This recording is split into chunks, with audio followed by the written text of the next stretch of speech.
The first task in building a fuselage is to do the sidewalls. Okay, I finished one side. The thing I've done differently is I've actually done paneling on this web frame here. Well, it has paneling here and then paneling here, but not here. They actually have some 1/8 bands going down there.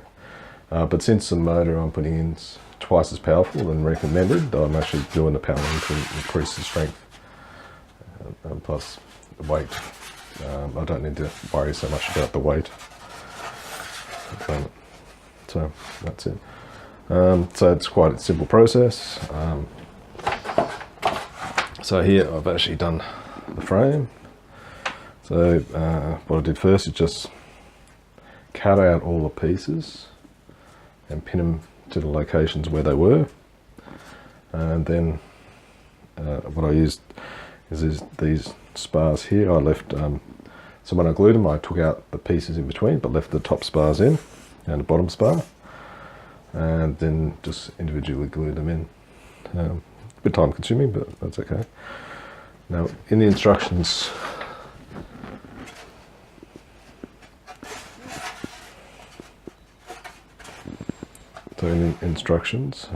it has, so this is the first panel. So I actually did all the paneling on one side and turned it over, and you actually put the plywood on the inside like that. And the instructions say so you've got to do is like a mirror, so then I've got to actually do the opposite, a mirror image of the opposite. So what they say is you do the frame, I'll call it the wireframe, then I actually put this piece on, the plywood, and then you flip it over and do then the paneling. But since I'm going to do all the paneling in one go, what I'm going to do is actually do the opposite. I'm actually just going to flip it over. I'll actually put the paneling on first, such, and so these are the actual bits I have to actually produce.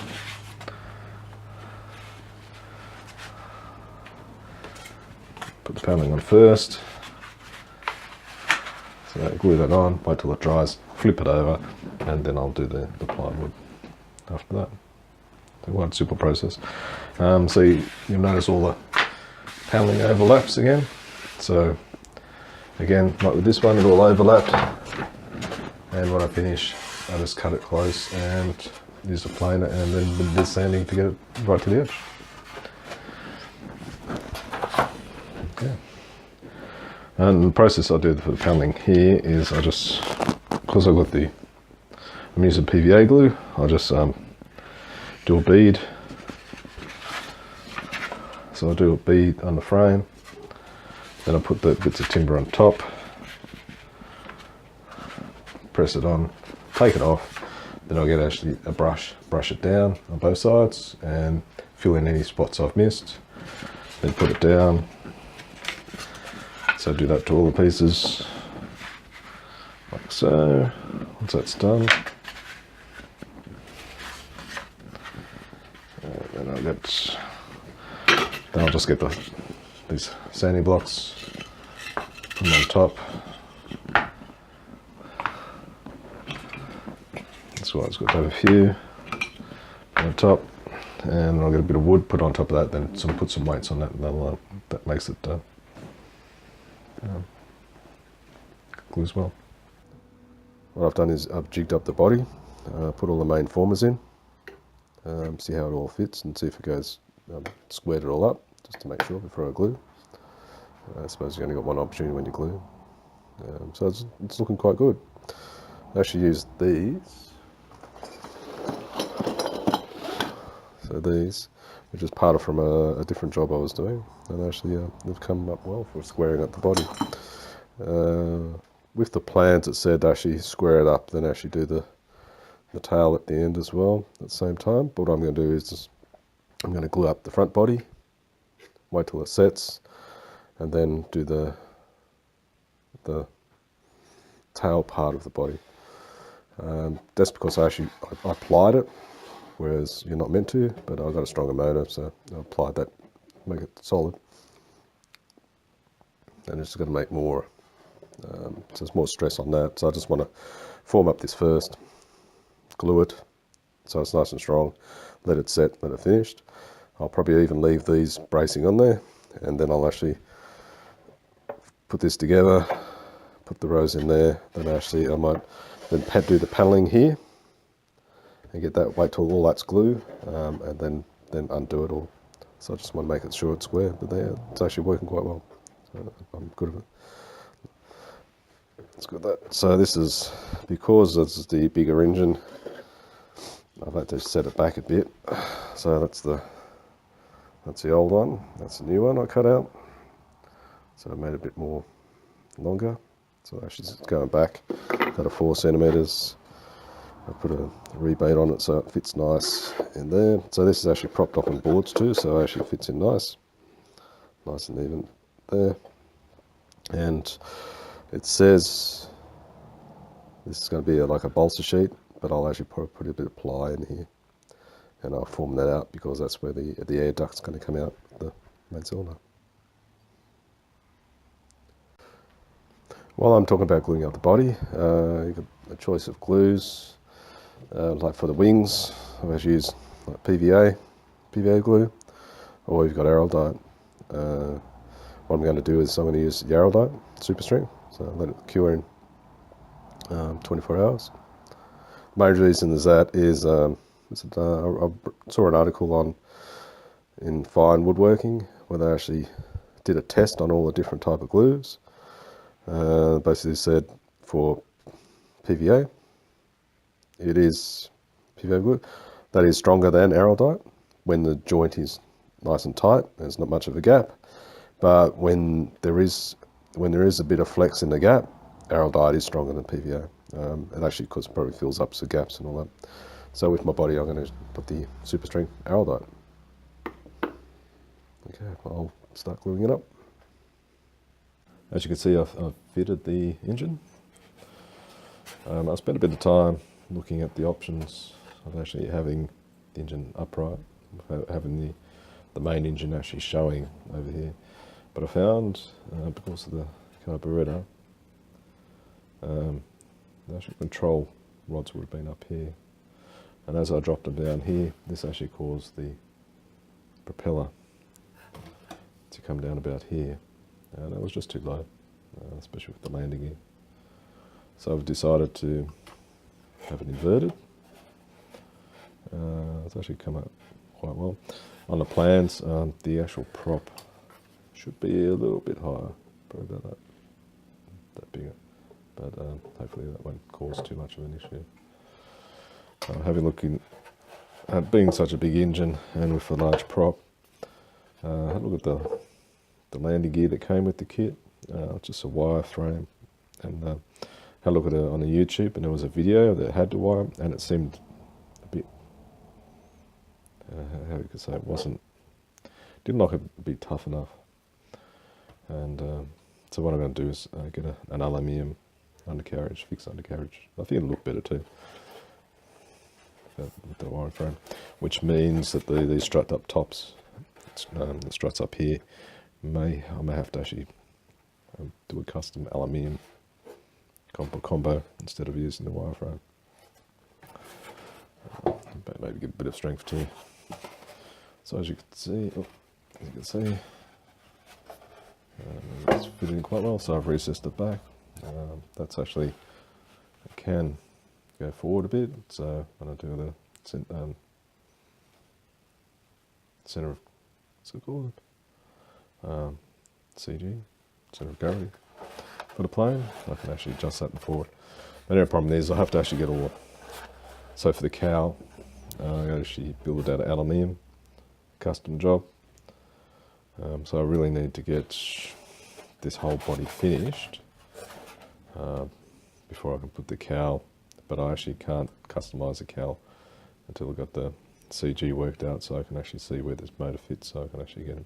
But it's only going not too far, so I can actually make the cowl a bit bigger than what it should. And if this comes out a bit more, then I can actually, I've got enough room to muck around. There you go, just trim up the cowl. So That's how it's fitted so far. It's going to look good.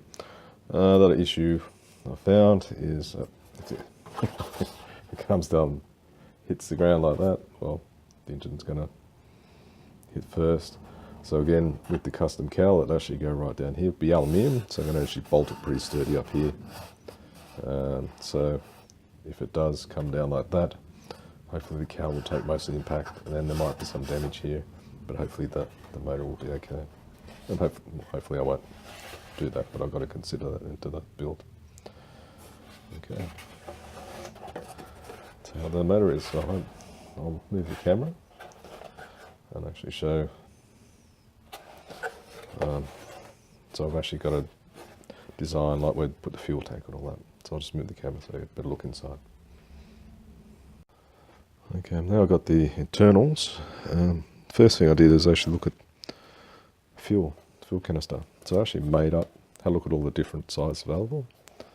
And this is a 24, so I actually made a duplicate of I think it's a 24 ounce. So that's 750ml container.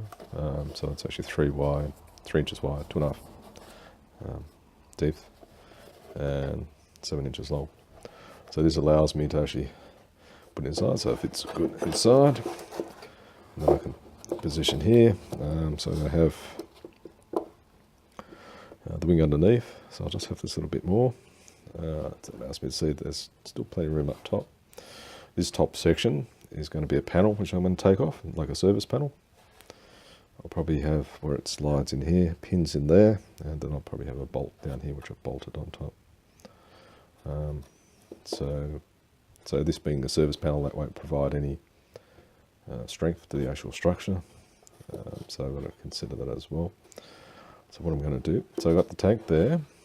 So I need to actually put 2 of these in. So one for the servos, one for the engine. I need to actually put this in, which is CDI unit. Okay.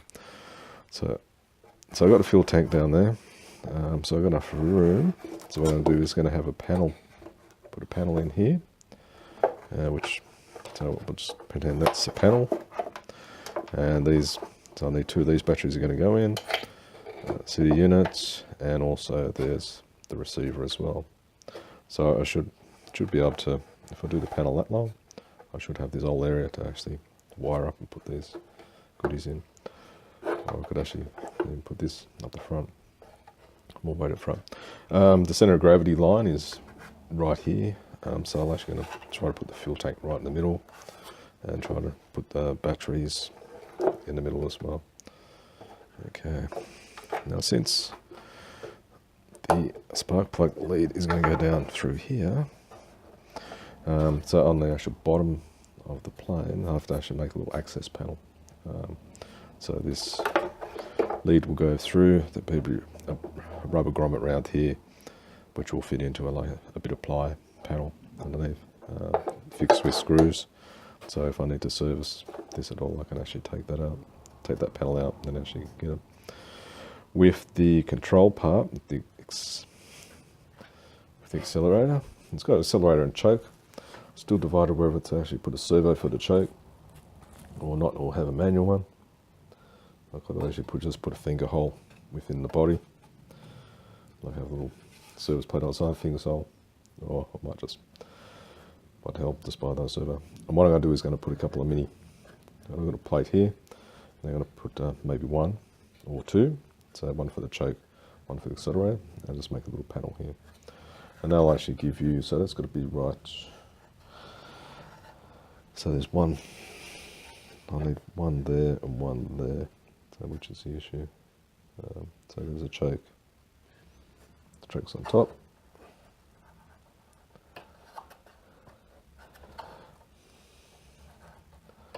Well, I might even actually put the servo here. As the choke goes up and down this way, you see that? So I might actually put, if the mini servo fits there, I might actually put one inside there to do the J. I can just put a wire through here, service panel.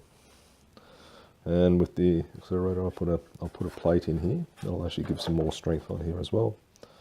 So it'll be ply. Not sure what size yet. And then I'll put a hole where the actual servo is going to go. And I'll link up. For the rear servos, I'm just going to put a plate here. So this hole, I'm not going to worry about it because the rods will be up coming out on these two. So I put a flat plate here and the servos fit down there. And then I'm going to use these semi-flexible control rods. Put them through. And for the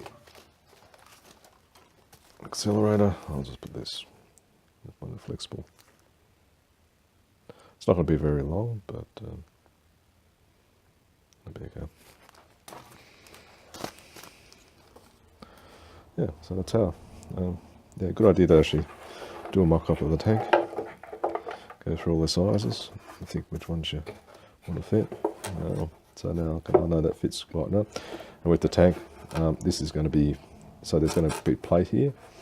I'm actually going to put a couple of Velcro straps. So that'll be a bit of ply. I'll actually have a bit of foam stuck on the actual ply on the tank side.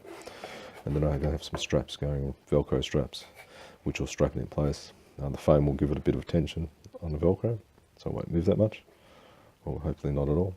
And yeah, so I can quite easily, when it comes to set, if I need to pull it out, I'm going to turn it over.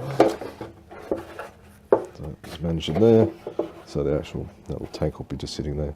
So I'll just undo the undo the Velcro straps, and pull it out. Easy. Another thing I don't like, I've got one plane which actually has I've got to take the wing off, which has got all the service. You got to service it when take the wing off. Yeah, the find that annoying, so that's why I'm going to put a service hatch on the top. But I mean, so I'm going to have a plate across here, I have a plate here and a plate here. Might down here where the wheel is, I might put a couple of braces there. Might put a couple more additional ones on the front here to give that strength. Maybe under these here, I'll actually just cut some little bits of ply again, just little wedges, and put them under here. Yeah, and so it should be strong enough. Oh, and one thing, under here, there's a couple of blocks which go here. Unfortunately, I only got one out of two, so I've actually got I don't have any spruce that big, so I've got some, we could say light, well-dried pine, which I'll use instead. Yeah, that's it for now. I'll show you once I've got all the bits put in.